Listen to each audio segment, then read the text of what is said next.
Good morning, I'm Abhidesh Shrestha, and these are the headlines for this hour. Clear rift seen between the two factions representing erstwhile CPN-UML and CPN Maoist in the ruling party as former CPN-UML leaders abstained yesterday's Armed Revolution Day function. Incidents of killings on the rise in Province 2 in the past 6 months, with as many as 110 people murdered. A lackluster response by the police administration fails to nab the culprits. A new land use bill in the offing, provision to penalize farmers if they keep their arable land barren for over 3 years. Agriculture experts flay the provision. And Nepalese women to take on Myanmar in the finals of the Women Gold Cup football underway in India. Nepal down Iran 3-0. The erstwhile CPN Maoists have been observing 1st of Fagun of the Nepalese calendar as Armed Revolution Day. However, noticeable differences were noticed yesterday to observe the day as the Armed Revolution Day by the ruling Nepal Communist Party, as the former CPN-UML leadership seemed reluctant to observe the day. This resulted in party co-chairman and Prime Minister KP Sharma Oli, among other top former CPN-UML leaders, abstaining a program hosted by the party yesterday. The erstwhile CPN Maoists had begun the armed revolution on the 1st of Fagun 2052 as per the Nepalese calendar.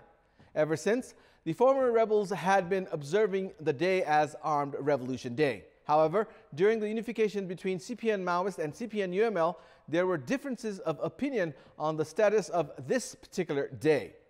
This difference was there for all to see publicly, as none of the former CPN UML leaders felt it obligatory to observe the special function organized at the party office yesterday. The leaders from the Maoist stream celebrated the day, but amid noticeable absence of co-chairman KP Sharma Oli and other top former CPN-UML leaders, including Madhav Kumar Nepal, Chalanath Khanal, and Deputy Prime Minister Ishwar Pokhrel. Vishnu Paudel and Subhas Nemwang were the only leaders to represent the former CPN-UML party at the function. Addressing the function yesterday, co-chairman of the ruling Nepal Communist Party, Pushpa Kamal Dahal, tried to give the impression that all was well within the party. Even as Dahal said that the function was held as per consensus between the two factions, senior leader Madhav Kumar Nepal publicly objected to Dahal's statement while addressing another gathering. The incident yesterday is just one among many point of departures between the two streams of the ruling party. Incidents of killings have increased in Province 2 in the past 6 months, with as many as 110 people murdered. Despite a series of such heinous crimes on the rise, no substantial efforts have been undertaken by the authority to curb such incidents. 40-year-old Asha Dev was found murdered near her home 4 months ago in Rajbiraz. Likewise, 22-year-old Seema and 2-year-old Gauri Sharma were found killed a month ago in Janakpur's Saranchia. A series of such killings in Province 2 presents an alarming picture, as 110 people have been killed in the last 6 months. If we study the crime scenario in the past 3 years in the 8 districts of Province 2, at least 2,394 cases of murder were registered.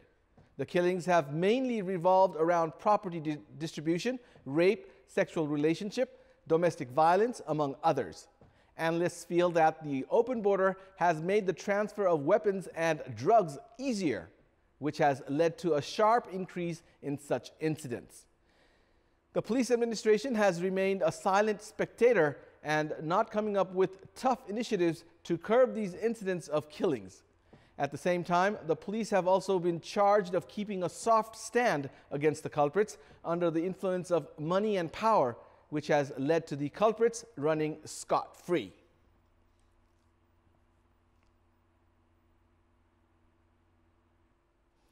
Welcome back. Over 1,000 Nepalese youth have been leaving the country on a daily basis to look for employment opportunities abroad. However, in the absence of workforce and advanced agriculture tools, 26 million ropanis of land in Nepal have remained barren. The government, meanwhile, instead of pitching schemes to encourage farmers towards agriculture productivity, is now preparing to introduce a bill which has a provision to punish the farmers if they keep their land barren. The recently tabled land use bill by the government has the provision of penalizing the landlords with 300,000 rupees if they leave their cultivable land barren for up to 3 years. If the bill is endorsed by the parliament intact, lands classified under cultivable cannot be kept unattended, barring some unavoidable circumstances. However, experts feel that the policy is not agriculture friendly. According to government data, some 4 million youths have opted for employment opportunities abroad, which has resulted in over 26 million ropanis of land barren out of a total of just under 62 million ropanis of arable land. Likewise, the trend of land plotting is equally alarming. Until 7 years ago, the general public owned 12 million pieces of land, while this figure has increased to 30 million pieces at present. Given the scenario, agriculture experts feel that it is impractical to have a provision of punishment in laws rather than encouraging the farmers towards agricultural produce. Even as the government has maintained that the new ruling is to discourage the misuse of cultivable land, the clauses in the new land use bill has raised enough concerns of farmers and agriculture experts. Welcome back. Out of the 16 local levels in Rupadehi, 9 are still running joint ward offices. In the absence of separate ward offices, citizens are deprived of receiving services in their own hometown. In this context, we had asked the service seekers at a local level office in Rupadehi what problems have they been facing in service delivery due to joint ward offices. Let's take a look at what they had to say. Public voice. भन्न त भनेछौँ सिंहदरबारको power चाहिँ एउटा उ चाहिँ authority तल आयो अरे भन्ने सबै कुराहरू हाम्रो चाहिँ अझै पनि त्यसलाई चाहिँ युज गर्न पाएको छैनौँ। जसरी चाहिँ यो 73 भन्दा अगाडि चलिरहेको थियो त्यही खालले चलेछ। यसले चाहिँ स्वाभाविक रूपमा जनताले जुन खालको चाहिँ अपेक्षा गरेका थिए अब त्यो हुन सकेको छैन। भिड हुन्छ, धेरै मान्छे आउँछन्, अब कर्मचारी पनि थोरै हुन्छन् हैन। अब छुट्टै ठाउँमा भएपछि कर्मचारी पनि धेरै हुन्छन्, काम गर्न पनि सजिलो हुन्छ। भिडभाड ज्यादा हुन्छ, सेवामुनिहरूलाई पनि बाधा हुन्छ। एकजनाले यहीँ बसेर काम गर्न पनि गाह्रै पर्छ।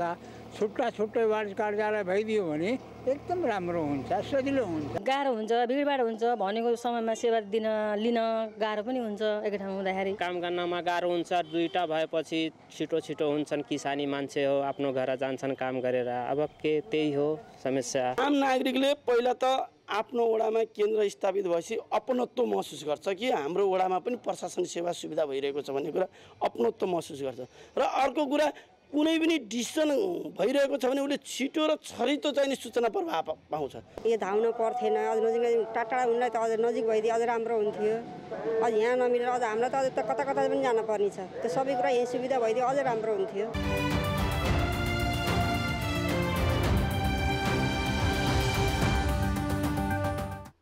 It's now time for our segment Public Pulse, where you text us with your opinion. Public Pulse. And here's the question. What's your take on the proposed bill to punish the farmers if they keep their land barren? Your options are A, ploy to increase productivity, and B, impractical. The voting is on. Type in EWS, select your option A or B, and send it to 34001 to share your opinion with us. And it's time now for the sports news. Sports news. Nepal registered a 3-0 win over Iran in the Women Gold Cup football tournament underway in the Indian city of Bhubaneswar. Nepal will now take on Myanmar in the final as Myanmar defeated India 2-0 in another match. Nepal played an attacking brand of football right from the start of the match yesterday, but had to wait until the 41st minute for their breakthrough goal. Nepal striker Anita Basnet dodged past the Iran defense to give Nepal the all-important lead. Nepalese women were guilty of wasting a number of opportunities in the first half.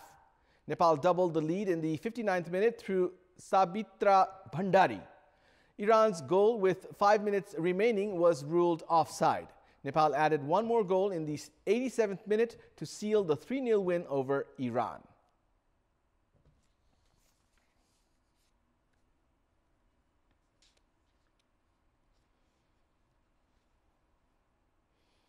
Tottenham Hotspur produced a magnificent second-half display to defeat Bundesliga leaders Borussia Dortmund 3-0 in the first leg match to take control of the Champions League last 16 tie. Although the first half of last night's match played at Wembley ended in a goalless draw, Son Heung-min finally broke the deadlock by scoring a goal for Tottenham in the 47th minute. Dortmund, regarded by many as favourites, with Spurs missing injured Harry Kane as well as Dele Alli, failed to respond, and the home side exhibited their superiority in the last 10 minutes. Vertonghen scored in the 83rd minute to make it 2-0, and substitute Fernando Llorente headed in Christian Eriksen's near-post corner in the 86th minute to make it 3-0. With the win, Mauricio Pochettino's side has established a perfect platform to reach the quarterfinals. In another match played last night, Real Madrid claimed a fortunate win at Ajax in the Champions League last 16 first leg. Ajax played well and had a Nicolas Tagliafico goal ruled out by the first Champions League video assistant referee consultation. Defending champions Real took the lead in the 60th minute when Karim Benzema blasted into the top corner of the net. Hakim Ziyech came up with an equalizer for Ajax in the 75th minute to level the match at 1-1. But Marco Asensio scored the winner for Real from Dani Carvajal's cross in the 87th minute to seal Real Madrid's 2-1 win over Ajax.